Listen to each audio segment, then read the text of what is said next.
Hey there, Ninja. Natanya here. I'm so glad you're back for the money shot.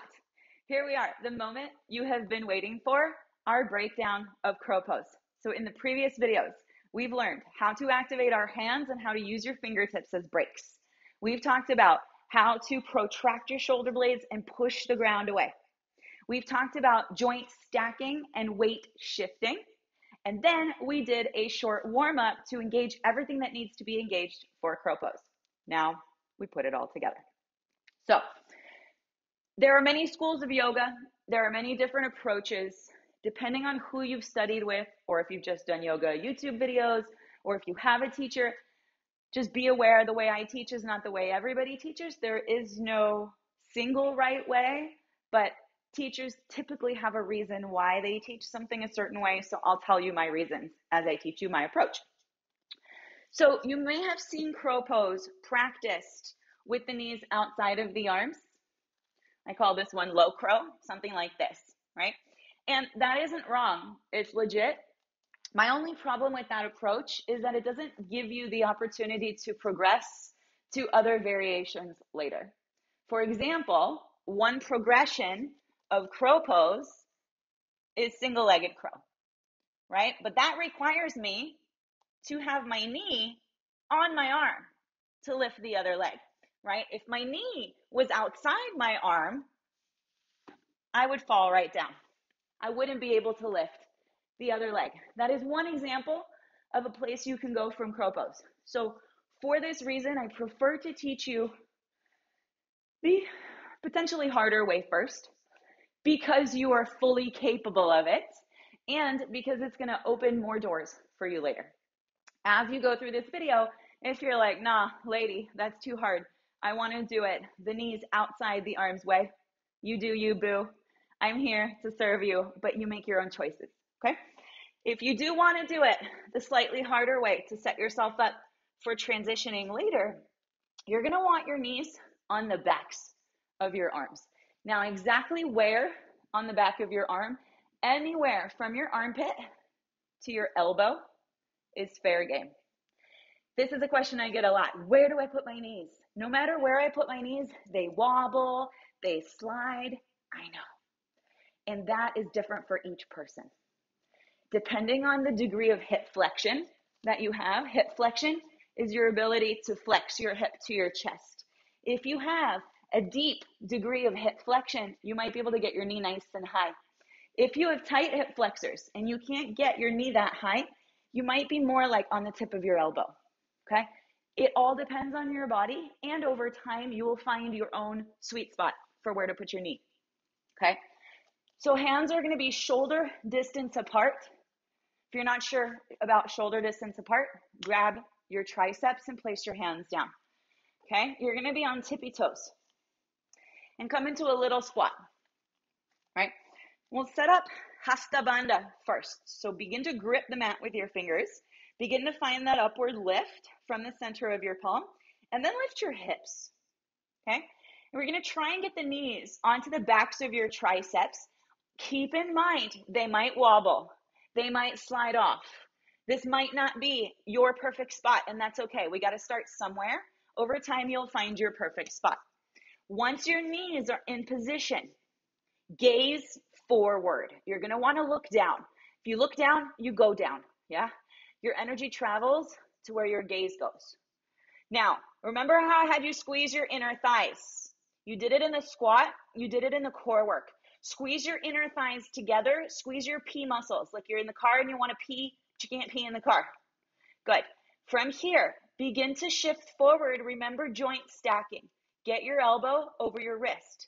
Begin to shift, shift, shift, shift, shift. When you get to the oh shit point and you're like, uh-oh, any further and I'm gonna fall, engage your abs, push the floor away, dome your upper back, protract your shoulder blades, grip your fingers, and then maybe shift a little bit more. And then maybe one toe lifts, maybe the other toe lifts.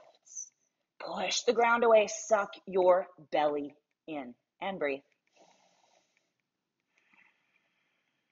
Okay, your crow is gonna require you to trust and to shift Yes, I don't have a pillow handy, or I would show it to you with a pillow. Idea is to protect your brain from its fear. So if you have a lot of fear when you get here and you're like, nope, I know she said shift forward, but I'm not doing it.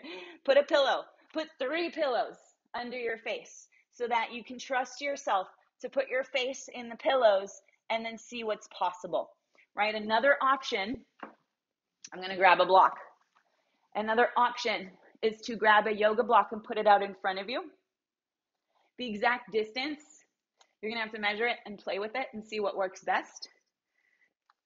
But set up your crow pose and then lean. I'm a little too far. Lean far enough forward that you can get your forehead onto that block. And then maybe from there, it's lifting the feet. And then maybe lifting the head. Okay, but I'll take you through this setup one more time. If you do this, you will fly. Guaranteed. If you don't fly, put it in the comments. I'll get on a Zoom with you until you fly. No man left behind, no woman left behind, no them left behind. I get very passionate about this. Okay, hands under shoulders, lift your hips, big toes together, knees wide. Shift forward, deliver your knees to the backs of your arms. Steady, breathe. Grip your mat, engage your inner thighs, squeeze your P muscles. Gaze forward. Begin to shift, shift, shift. We are shifting until the elbow is over the wrist. Now my elbow is over my wrist. I've got to go a little more, a little more, a little more, a little more, a little more. Ooh, there it is. Okay, I'll say it again. If you feel like you need to jump into crow pose, you have not shifted forward enough. Okay, if you're here and you're trying to jump it, consider that jumping is too much momentum, too much energy. You're gonna fall out of it. Okay, instead of jumping, lean forward more. Look again. You're here. This is when someone would want to jump. But what happens if I just shift more forward? Oh, the feet come off the floor by themselves, right? Here I still have weight in my feet.